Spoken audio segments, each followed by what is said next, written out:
एक भूखा सियार भोजन की तलाश में भटकता हुआ जंगल के पास स्थित गांव में चला गया।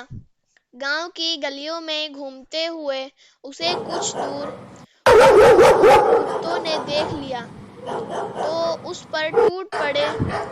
किसी तरह जान बचाकर वहां से भागा और वह मकान में घुस गया। वह मकान एक धोबी का था। मकान के एक कोने में बड़ा सा ड्रम रखा हुआ था। सियार उसमें छुप कर बैठ गया। वह रात भर वहीं छुपा रहा। सुबह होने तक कुत्ते वहां से जा चुके थे। सियार ड्रम से निकलकर जंगल की ओर गया। उसे बड़ी जोर की प्यास लगी थी। वह पानी पीने नदी किनारे गया तो पानी में अपनी परछाई देखकर चौंक गया। उसका रंग नीला हो चुका था। रात में वह जिस ड्रम में छुपकर बैठा था उसमें धोबी ने नील डाली थी। उस नील का रंग सियार के शरीर पर चढ़ गया था। पानी पीकर जब वह जंगल में पहुंचा तो दूसरे जानवर उसे देखकर डर गए। नीले रंग का विचित्र जानवर उन्होंने कभी नहीं देखा था। वह डर के मारे भागने लगे। सियार ने जानवरों को भयभीत देखा तो बड़ा खुश हुआ। उसके दिमाग में जानवरों को मूर्ख बनाकर जंगल का राजा बनने का विचार कूदा।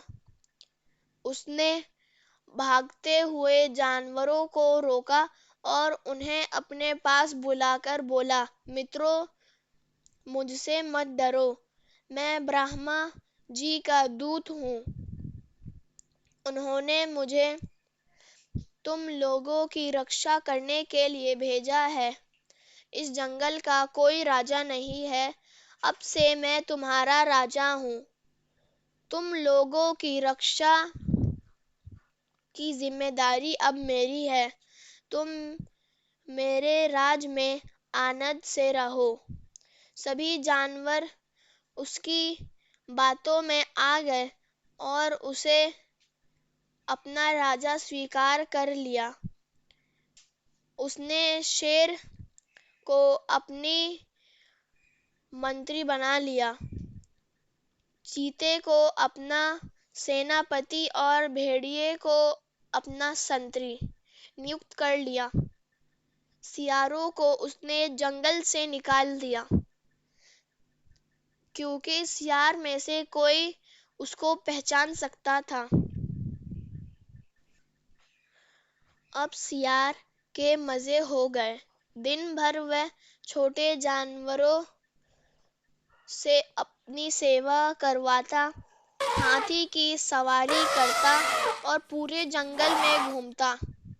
शेर, चीते और भेड़िए उसके लिए शिकार कर लाते। वह चखकर बचा हुआ मांस उनको दे देता।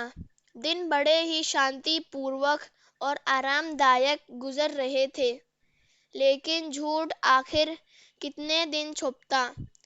एक दिन असलियत बाहर आनी ही थी।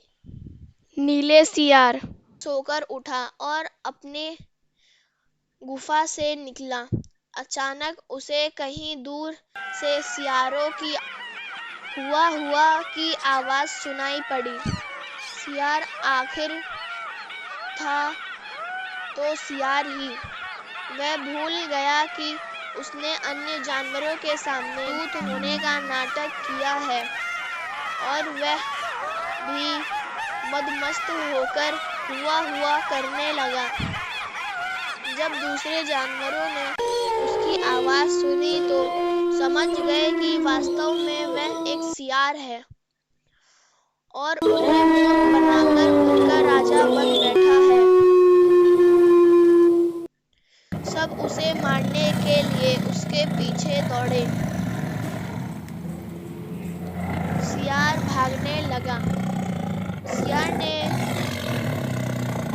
बचने का प्रयास किया, किंतु शेर चीते के पंजे से वो मारा गया। सीख: झूठ की उम्र लंबी नहीं होती, जब वह खुलता है तो उसका दुष्परिणाम भुगतना पड़ता है।